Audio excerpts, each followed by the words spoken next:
Dave, and in this video I want to do something I'll call string play.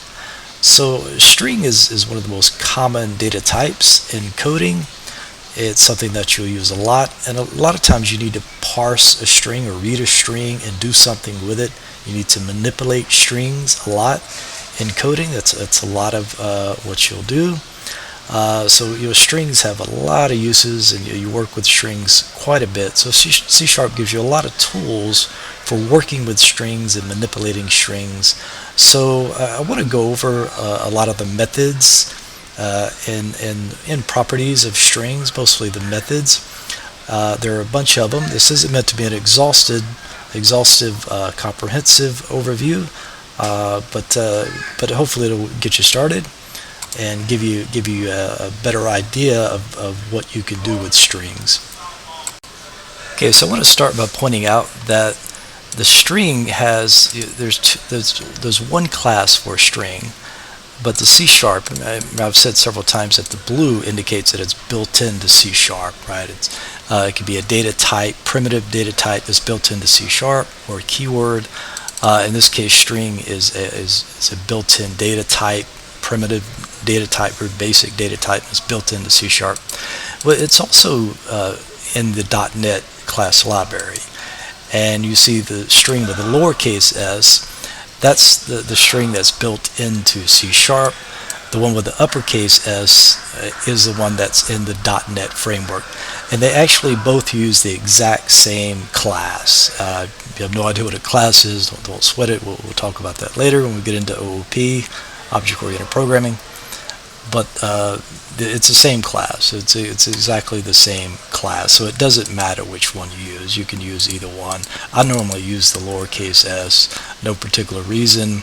It doesn't matter, whichever. So uppercase s, the teal color here, this is the .NET string, and the lowercase s, the blue, this is the C# string. But they both use the exact same class, so same, right?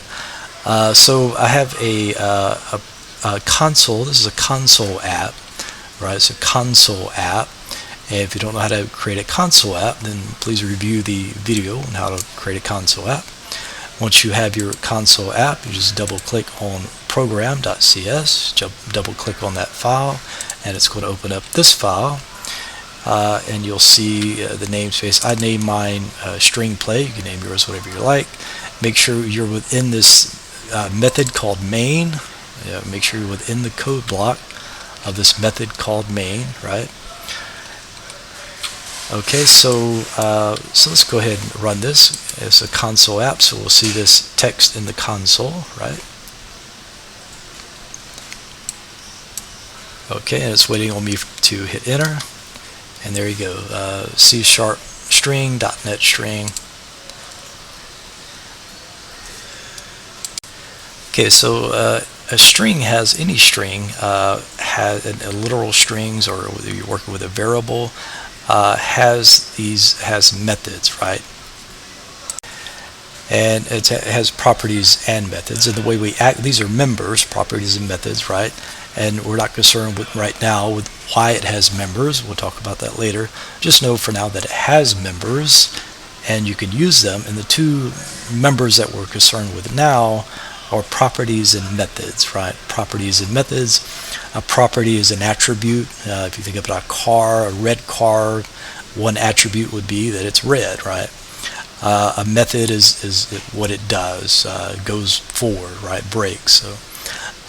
So every string has these members, properties and methods.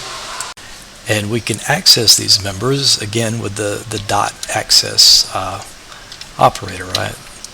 This is the member access operator. Member access operator. We can use it on a literal string or a variable, either way. So a couple of methods that I want to look at here. One is to lower, the other is to upper. And what do you think those do? Just by the name, take a wild guess at what these methods do. So use the dot, the period, right after the literal string, or more typically we would use it on the variable, which holds a string. So as long as it holds a string, then it's going to access the members that are for the string, right? And there's a bunch of them in here. We're not going to talk about all of them.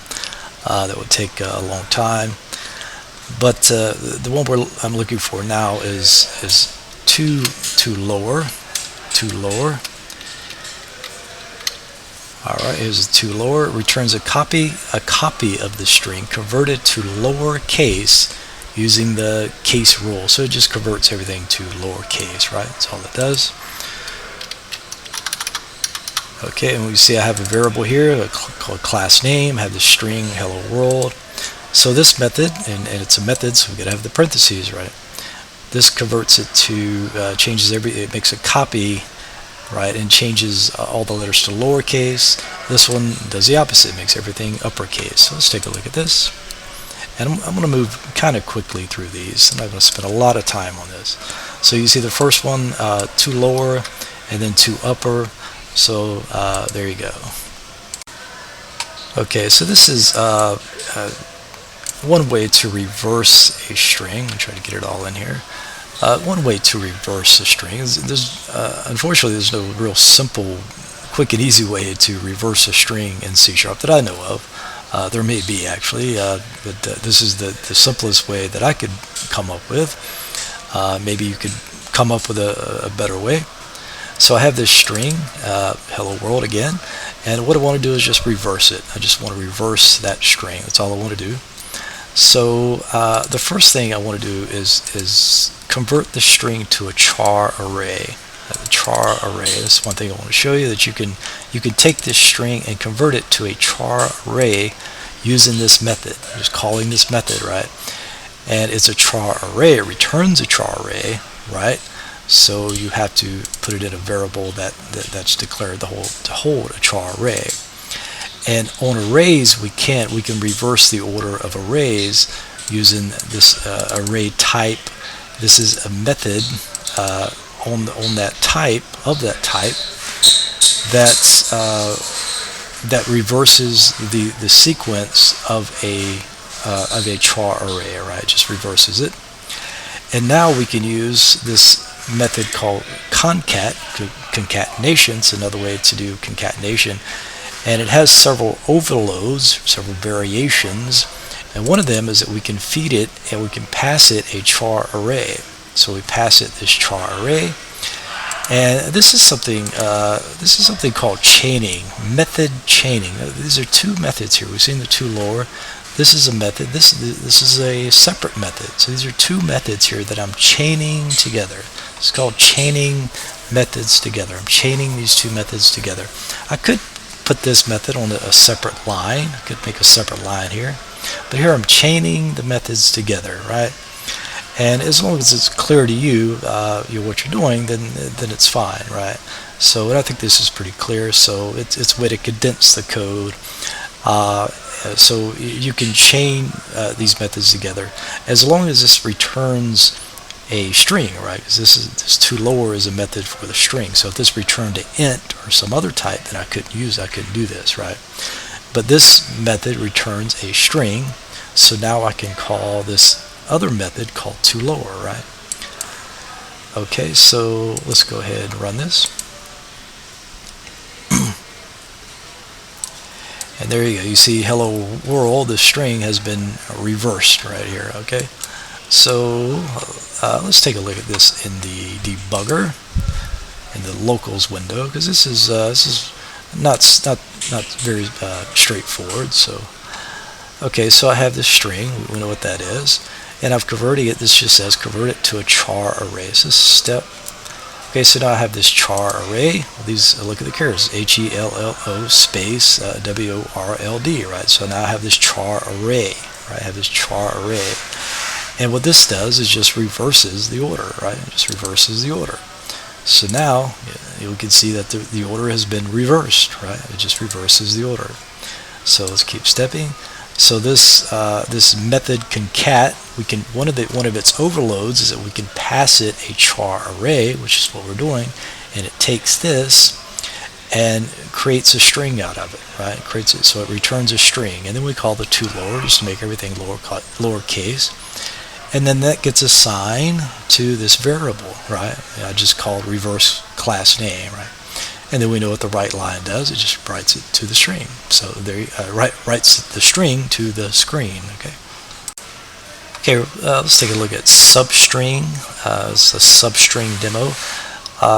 Just like with arrays and lists, a string is a sequence, and it is zero based. It uses index numbers. It's 0, 1, 2, 3, 4, 5.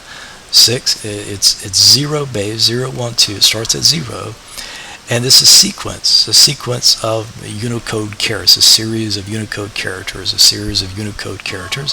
and it's sequenced, right, just like an array or a list.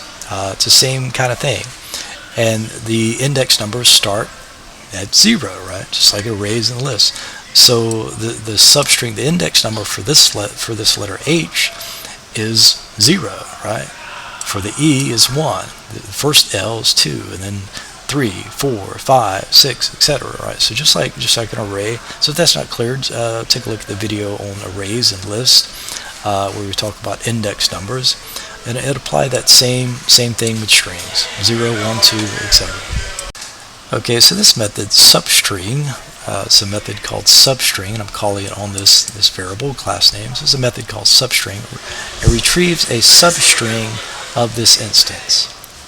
Retrieves a substring of this instance. So and actually let's look at this, and we see it has 2 overloads, right? 1 of 2. This is the first one. We can just give it a starting index number, or we can give a start index and length, right? And let's take a look at what happens when we just give it a start number. And basically it just says start at index 2, right? So 0, 1, 2 is going to be that first L, and get the rest of the string. Get the rest of the string. We're not giving it a length character, right? Right, we're not giving it this length. We're not passing anything to this parameter, so we're using this first overload, right? So we're just passing it the start number, so it just says start at this character 2, 0, 1, 2, and get the rest of the string, right? Get the rest of the string. So let's look at this one. Here we are giving it a length. We're saying start at the 6th index position, 0, 1, 2, 3, 4, 5, 6, and only get 1. So we're only going to get that W. Only get 1 character, right? Only 1. So here we're giving it a length. We only want one character, right? Okay, so in here we're using, just like with arrays and list. Again, if this isn't clear, review those videos on arrays and lists. It's the same. It's the same sort of thing. We're getting the index number. This is indexing operation, and we're getting the whatever character, and it's a char. It's going to be a char, right? Not a string. It's going to be a char. It's just one character. So you could think of this as a series of a collection of chars, right? So we're getting the char in the 8th index position, right? So 0, 1, 2, 3, 4, 5, 6, 7, 8 should be this R, right? So let's take a look at this in the console. Okay, so there we go. We got substring starting at 2 right here, right? And get the rest of it because we're not putting a length here. Okay, so now the next one.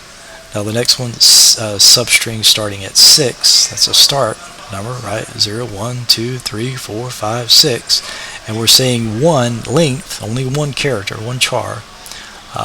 Just 1, and it just gets that 1, that W. Right, and then this one gets we're using indexing operation to get the char in the 8th index position, 0, 1, 2, 3, 4, 5, 6, 7, 8. So it gets that R, right? And that's what that does. Okay, so here we're going to take a look at this method called index of.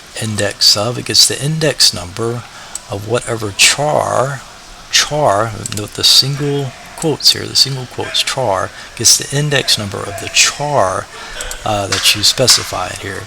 In this case, I want to get the index number of this uppercase W. So look, it finds the first instance. If we want to have 1 here, but if we had other instances of W, it would just get the first one.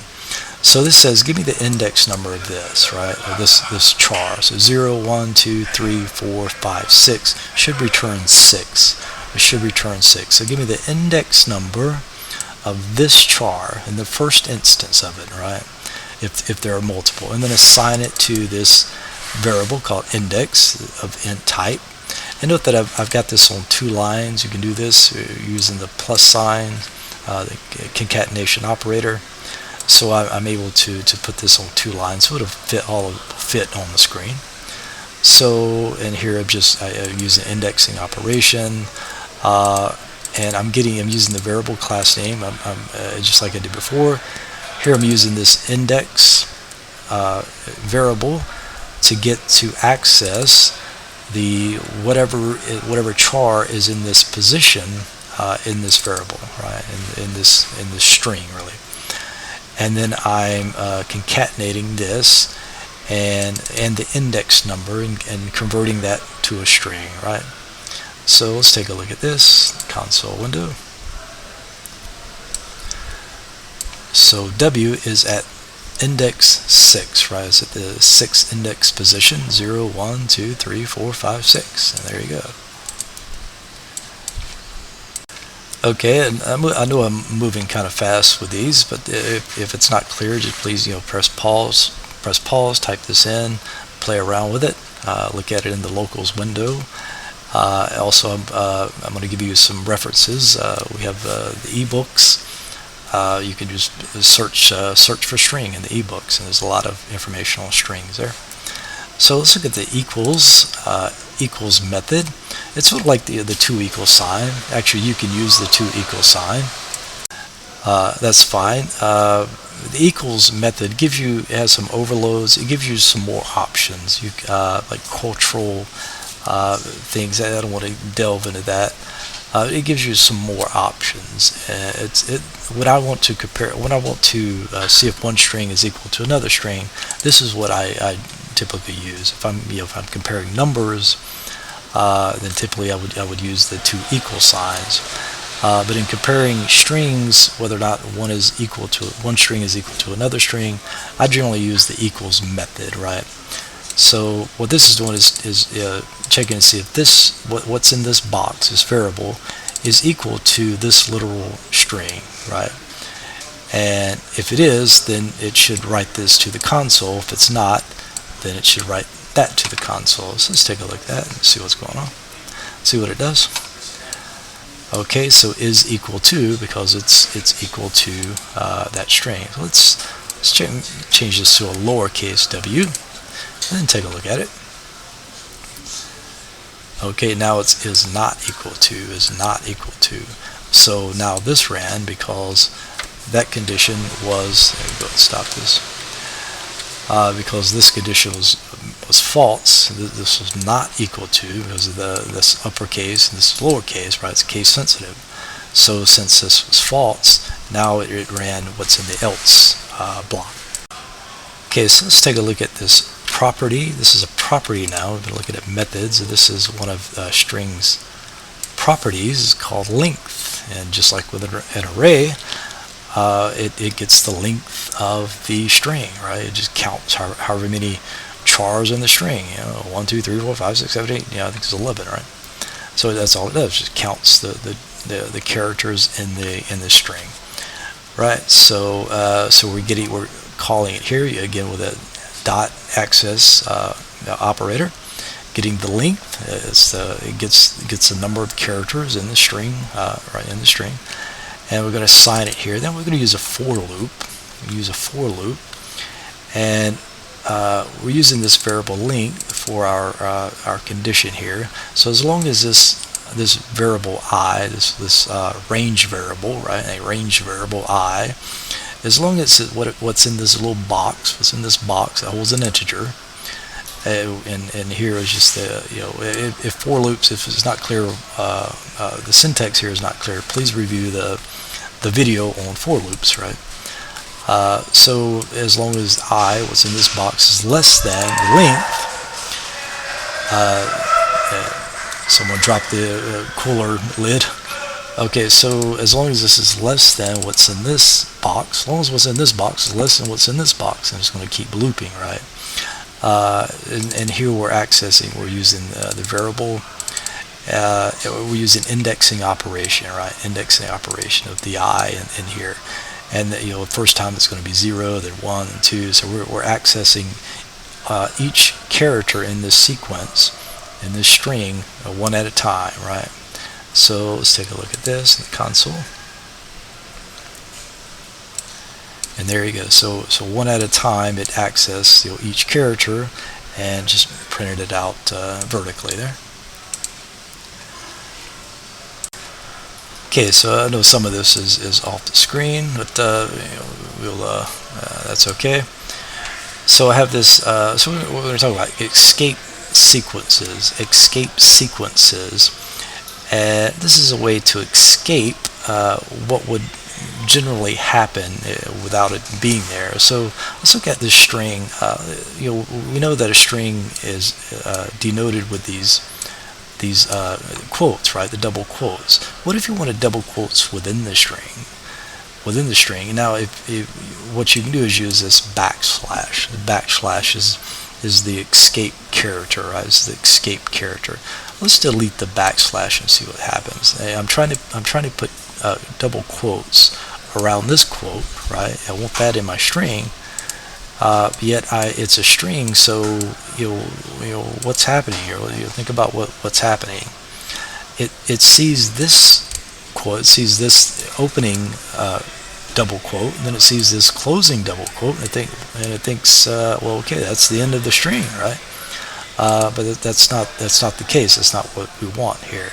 So we want to escape that. We want to escape that with the escape character, right? So this says just treat this double quote here. Just treat this as just a plain character. It's not a special. It doesn't have any special meaning, and just treat it as a plain literal quote, right? A plain character. Whereas this quote, this double quote, and this double quote, this has special meaning. This is the beginning of the string and the end of the string. But what the backslash says, this escape character says, escape this. Just don't just treat this as a literal, just plain text, right? So don't worry about this. So that's what the backslash does. And this is an issue a lot in paths, in the file paths. See, I have a file path here on the computer, on the hard drive. It's a file path to a PDF. And note these slashes, these backslashes. With a file path, you have the slashes, the backslash separating the folders and subfolders. Well, in C#, a backslash is an escape character, right? So this is causing some issues. Unrecognized escape sequence. Unrecognized escape sequence. So this backslash within a string has a special meaning. It means escape. It means So it's not recognized. It's looking at backslash capital U and it's saying, hey, that's what's up with that? So the way to get around this is to put a backslash in front of the backslash, and this says, okay, this is the escape character, and it says treat this backslash just like with the double quote, treat it as just plain. It's just plain text, right? It's just a plain old character. There's nothing special, right? So this first backslash is special. It's an escape character, and it says treat this backslash like it's just a regular character, right? This is not an escaped character. It's just a regular character. So you also have these escape characters like the backslash T. Backslash T is tab. So when we see this in the console window, we'll see that this has been tabbed over, right? It's a tab. There is a space. And another one that we commonly use is backslash n. Backslash n. And you can also use something called actually, I'll go ahead and type it in. Environment.newline. You could also use this. You could use this instead of the backslash n, and I'll just keep this here, comment it. You could use the backslash environment.newline, or you can use \n, basically the same thing. I think this adds a carriage return also. But the \n just says create a new line, right? It just says put a new line here. So when we see this in the console window, we see this is one line, and this will be on a new line. So the \n just says make a new line, right? So let's go ahead and run this.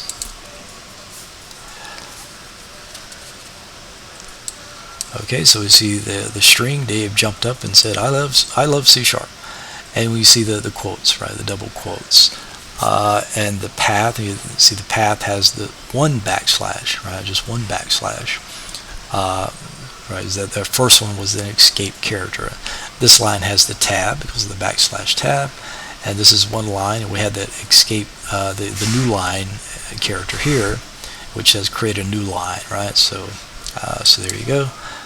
And for a full list of escape sequences, see the book C#4 in a nutshell on page 30, and this book is in the ebook library. Okay, so I want to take a look at verbatim, the character. The character. This is the character that says treat this line verbatim, right? Just as a literal string. Don't worry about any special characters in there. You see, we got now it's not bucking on this, because before it was bucking on this. If we get rid of the verbatim character, now it's bucking. Now it's like, hey, what's up with these? This isn't. I don't recognize these escape sequences. What's up with that? Right. So so we could get around that by putting the backslash, in there like we did before. But we would have to put a lot of backslashes, So I would prefer to use the @ the verbatim operator, I guess it's called verbatim operator. We'll call it that. Sounds good. Okay, so the verbatim operator says, treat this string, whatever's in the string, just treat it as literal. There's nothing special going on. It's just a literal, So we're just going to escape everything in there, right? Don't worry about the backslashes. They're not escape characters. They're just, it's just plain characters, right? So that's what the little @ sign does there. So it just says treat this as verbatim, right? It's just a literal, it's just a regular characters. It's just regular characters, right? Okay, so and same thing here. This normally would make a new line. It's a new line escape character. In this case, it's just going to print to the screen. It's just treating this like it's a regular character, right? It's nothing special because of the @ sign. So let's look at this. Okay, so same thing here. We got the backslash. Just treated that as verbatim, as regular characters, and note the \n. It just treats it as a regular, just plain old character, right? Nothing special, right?